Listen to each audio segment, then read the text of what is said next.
A few weeks ago, I had the opportunity to meet a man named Bob Perlow. Now, Bob just moved to Key West in December, and he has spent most of his life working in television. In fact, all of the photos that you're going to see behind me this morning are people that he has worked with at some point or another. I think you're going to recognize some very familiar faces this morning. Bob, it's great having you here on the show with me. Same here, Jenna. Thank you for having me. Okay, Bob, let's talk about what you did as a job for so many years, and this is something that you've just taught me. Yeah, most people don't realize that when they see a sitcom on the air, that in actuality there's a studio audience that watches this show live being taped in Hollywood. And for each show there's an audience. And for each audience there's somebody like me, who went out and would talk to the audience for the length of the show.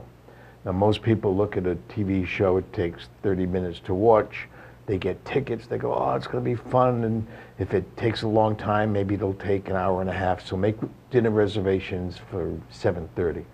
Well, they get there, and it's late starting to begin with, and not only does it not take an hour and a half, it takes closer to 5 to 7 hours to tape. They have to do retakes, multiple scenes, rewriting between scenes, breaks. So I'm the guy that has to be out there for the entire time, keeping them ready and jazzed and ready to laugh. By the end of the 4 to 7 hours, they hate me. I would hate me. Nobody's funny for that long, ever. So they don't want to see you again after that. I don't want to see me again after that. So what do you do that whole time, Bob? Like, you just keep coming up with jokes, or? Well, no, jokes don't work. Okay. Stand-up comics who have tried to do warm-ups usually fail because they have a set of jokes, a set. I'm not in double it, by accident. They have a set that they do, and when that runs out, they're like, okay, ooh, I have 4 hours left. Not being a stand-up comic, I could just, for lack of a better word, schmooze for the entire time. Well, I'm sure you did a good job at it. You had to have been successful because you did it. Or for I many fooled years. them for 30 years straight. No, I think you were good at it. All right, let's talk about some of the people that you've worked with, Bob. Let's, shall we? Okay, tell me, give me the dirt on him. All right, we just saw Whoopi Goldberg. Whoopi comes under the category of one of the nicest. She's a regular person. She relates well to the audience. Just a fun night, one of the nicer ones. Okay, so she doesn't have any dirt. What about this guy who actually looks like you, Bob, Adam Sandler? People tell him that all the time. Go, are you Bob Perlow? No, I'm Adam Sandler. Again, a nice guy, a New England guy. I'm from Rhode Island. He's from New Hampshire. Had some problems lately with films not doing as great as they did at the beginning of his career. Simon Cowell. Simon American Cowell. Idol. Just what you would think.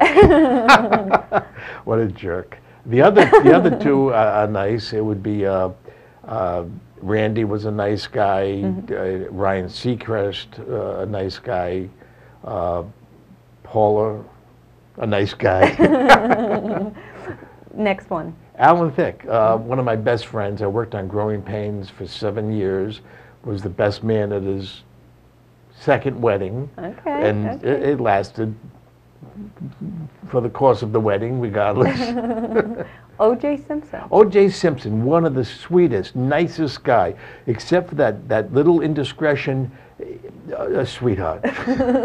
That big indiscretion. Okay, I'm so jealous of this photo. George Clooney. When did you work with him? I worked with him on a little show called ER.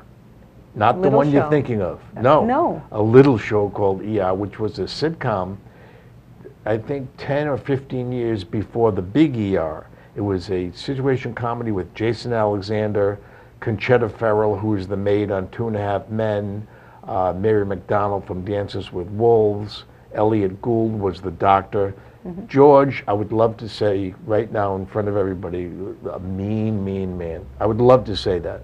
Unfortunately, he's probably one of the nicest guys. Good. At first, my heart just stopped, right? No, every guy goes, oh, but he's so nice. He plays basketball. He's generous. He's fun.